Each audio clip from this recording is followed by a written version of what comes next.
Okay, that's very, very clear, isn't it?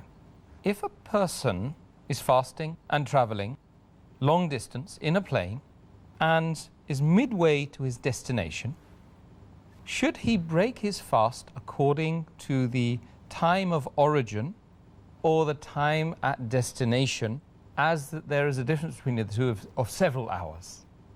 This normally happens, and I do keep on traveling during Ramadan quite often in planes, and this is a common problem, and people not aware of the Sharia, of the ruling.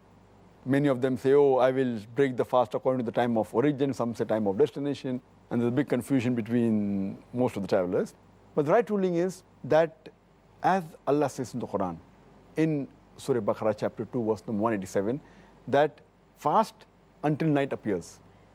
Another beloved Prophet said in Sahih Bukhari, volume number 3, book of fasting, hadith number 1954, that until the sun sets. So when a person is traveling in a plane, it is very easy. He should just slide the window up and see the sun. The moment the sun sets, he can break his fast. He should not bother what is the time of the origin, what is the time at the destination.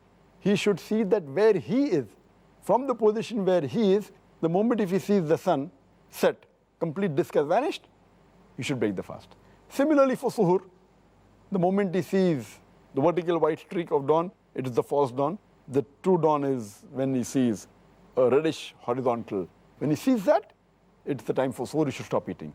So while person is in a plane, it's very easy to decide. He doesn't have to ask anyone, just slide the window up. If it's not from his side, he can go to the other side and see the sun and decide whether the time is there for Suhoor or for Iftaar. No, you've made what sounds a very complicated